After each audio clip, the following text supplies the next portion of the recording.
اب ایران پر حملہ ہوئے 2 ہفتے گزر گئے لیکن امریکی نائب صدر خاموش ہے۔ تو جے ڈی وینس کیوں خاموش ہیں؟ کیا وائٹ ہاؤس کے اندر کوئی پرابلم ہے، آپس میں کوئی اختلافات ہیں؟ اس دفعہ امریکہ جتنی بری طرح سے ہٹ ہوا ہے اس سے پہلے نہیں ہوا تھا۔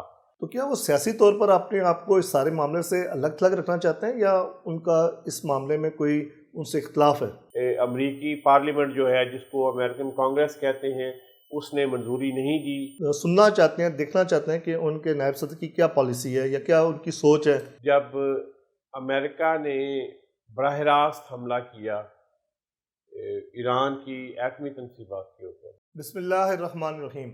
ناظرین، آج ہم ایک ایسا سوال اٹھا رہے ہیں جس پر امریکہ کے اندر بھی بحث ہو رہی ہے۔ امریکہ ایران کے ساتھ خطرناک کشیدگی ہے، فوجی کارروائیاں ہو رہی ہیں، بیانات آ رہے ہیں، لیکن حیرت کی بات یہ ہے کہ جے ڈی وینس امریکی نائب صدر اس پورے معاملے میں غیر معمولی حد تک خاموش نظر آ رہے ہیں۔ میں ہوں عابد محمود مغل اور آپ دیکھ رہے ہیں رپورٹ ڈیجیٹل، اور میرے ساتھ ہیں حنیف صاحب۔ السلام علیکم سر۔ جی وعلیکم سر، یہ صدر ٹرمپ تو بہت ایکٹیو نظر آتے ہیں جبکہ ان کے نائب صدر خاموش ہیں، تو کیا وہ سیاسی طور پر اپنے آپ کو اس سارے معاملے سے الگ تھلگ رکھنا چاہتے ہیں یا ان کا اس معاملے میں کوئی ان سے اختلاف ہے؟ عابد صاحب، 2 مواقع ایک سال میں ہمیں نظر آئے جہاں پہ اس طرح کی بڑی کارروائی کی امریکہ نے۔ پچھلے سال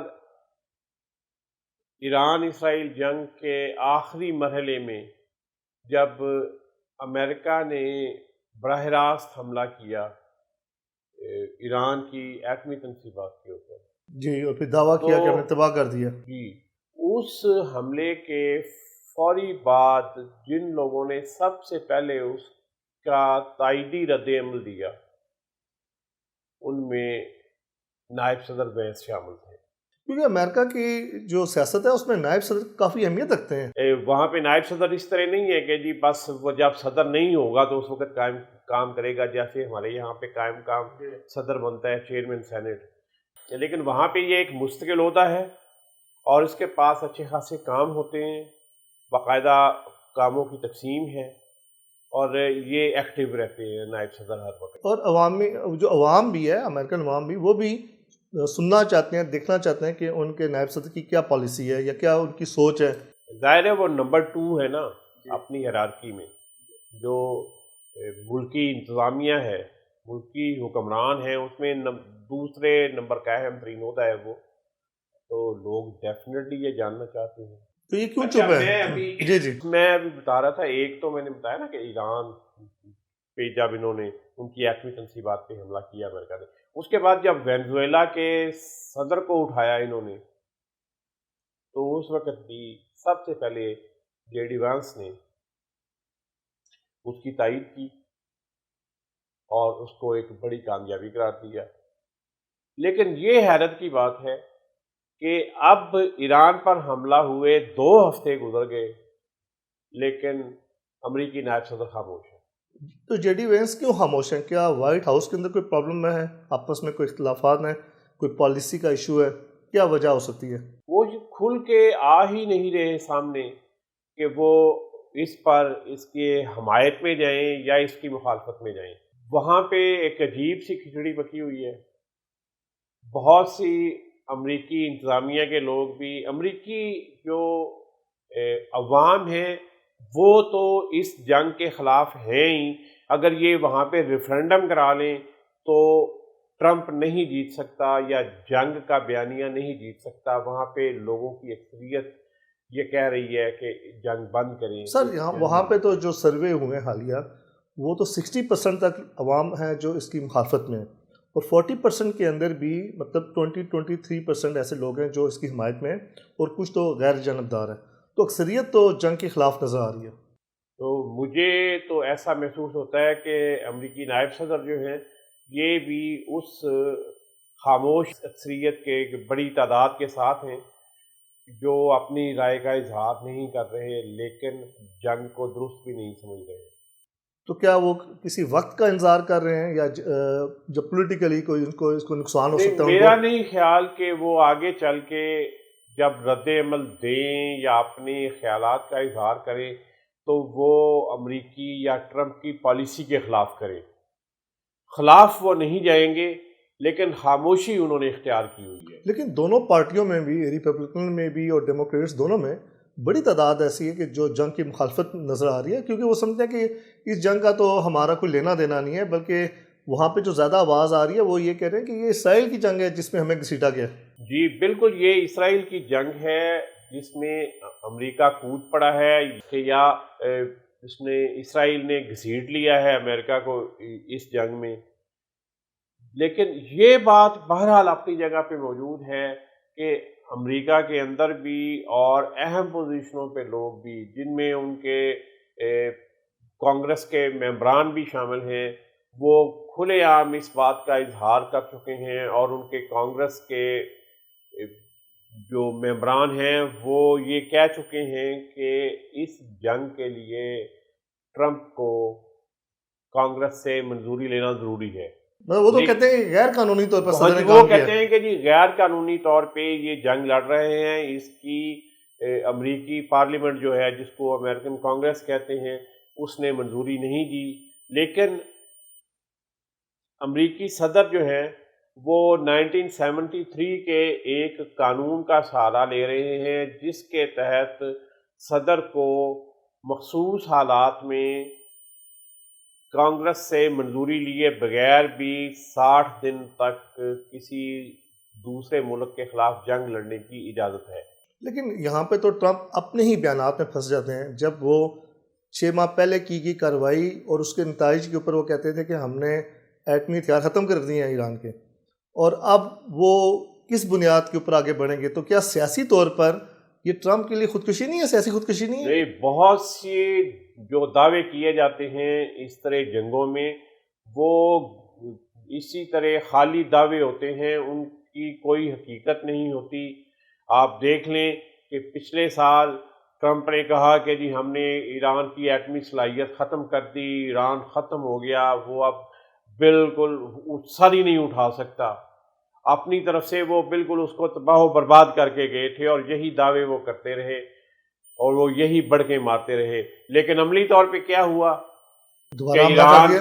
ایران پہلے سے زیادہ مضبوط ہوا، ایران نے اپنا میزائل پروگرام پہلے سے بہتر کیا، ایران نے اپنی جدید ٹیکنالوجی کو پہلے سے بہتر کیا، انہوں نے اپنا ڈرونز کا سسٹم پہلے سے بہتر کیا، اور عملی طور پر پورے خطے میں امریکن جو بیسز تھی یا جو ان کی ملٹری انسٹالیشن تھی، ان کو نقصان پہنچایا۔ پچھلے دفعہ ایران اتنا بڑا نقصان نہیں پہنچا پایا تھا جو اب ہو امریکی رہا ہے۔ مفادات کو اور اسرائیل کو، جتنا بڑا نقصان انہوں نے اس دفعہ پہنچایا ہے۔ اور اسرائیل کو تو جو نقصان ہوا ہے اس دفعہ، امریکہ جتنی بری طرح سے ہٹ ہوا ہے اس سے پہلے نہیں ہوا تھا۔ اور ایران نے پھر یہ بھی ثابت ہو گئی نا یہ بات کہ ایران کا ایٹمی پروگرام اس وقت امریکہ تباہ کرنے میں ناکام رہا تھا۔ لیکن ایران نے تو خیر ہمیشہ ہی کہا ہے کہ ہم اس پہ مذاکرات کرنے کے لیے بھی تیار ہیں، ان کے مذاکرات چل بھی رہے تھے۔ کون سے مذاکرات چل رہے تھے؟ مذاکرات کے اندر الجھا کر اور وہ تو ٹرمپ نے دوسرے اثر راؤنڈ کیا کا نا، جھانسا دے کر وہ تو اس نے اخلاقی حملہ لحاظ کر سے دیا۔ بھی، ہر لحاظ سے بھی دھوکہ تو امریکہ نے دیا نا، کہ جب مذاکرات چل رہے ہیں تو ان کو دھوکہ دے کے کر دیا، صرف اسرائیل کی اشیر بات کے اوپر یا اسرائیل کے کہنے کے اوپر حملہ کیا، جس کا نقصان ایران کی عوام بھی اٹھا رہی ہے، پورا خطہ بھی نقصان اس کا اٹھا رہا ہے، اور امریکن عوام بھی اٹھائیں گے، ظاہر ان کا ٹیکس کا پیسہ لگ رہا ہے۔ اور ابھی نہیں، امریکی عوام تو کیونکہ ان کا پیسہ خرچ ہو رہا ہے اس پہ، اور امریکی عوام جو ہیں اپنے ٹیکس کے پیسے کے استعمال کے حوالے سے بہت زیادہ ٹچی ہیں، بہت زیادہ کنسرنڈ ہوتے ہیں، انہیں بڑی اس معاملے پہ ہوتا ہے کہ جی ہمارے ٹیکسوں کا جو ہماری آمدنی سے لیا گیا پیسہ ہے وہ کس جگہ پہ خرچ ہو رہا ہے۔ ظاہر ہے وہ ان کا حق ہے۔ مجھے تو ایسا لگتا ہے کہ اس معاملے پہ جے ڈی وینس جو ہے نائب صدر، وہ بھی کسی حد تک اس ساری صورتحال سے، جس طرح کہ ٹرمپ نے حملہ کیا ہے اور جس طرح کی صورتحال آگے ڈیولپ ہو رہی ہے، وہ امریکی فیصلے کے ساتھ متفق نظر نہیں آتے، اور وہ عوام کی اس اکثریت کے ساتھ ہیں جو جنگ نہیں چاہتی، اور وہ چاہتی ہے کہ جنگ بند ہونی چاہیے۔ اچھا، یہ بھی ٹرمپ انتظامیہ میں یا جو ان کے کچھ عہدیداران کے اس کو مذہبی رنگ دینے کی بھی کوشش کی گئی، اس کے اندر بھی سنا ہے کافی اس کی مخالفت میں آوازیں آئی ہیں، اور یہ ان کے پادری لوئس نے بھی اس پہ بیان دیا ہے کہ بھائی وہ امن کو جو ہے نا وہ فوقیت دیتے ہیں. تو اس کے اندر بھی آواز آ رہی ہے کہ اس کو ایک مذہبی رنگ نہ دیا جائے اور اس کو جو ہے نا امن کی طرف جایا جائے. مغرب کا ایک پرابلم یہ رہا ہے کافی عرصہ سے کہ وہ جب اسلامی دنیا سے کوئی مذہب کے حوالے سے بات آتی ہے، چاہے وہ مذہبی پس منظر سے نہ ہو، پھر بھی اس کو مذہبی رنگ دیا جاتا ہے اور ایکسپلائٹ کیا جاتا ہے کہ یہ جو ہے یہ اس طرح کی بات کرنے والے، مذہب کی بات کرنے والے، جنگ کی بات کرنے والے، جہاد کی بات کرنے والے جو ہیں یہ بڑے کٹڑ قسم کے ملا ہیں اور یہ بڑے انتہا پسند مسلمان ہیں.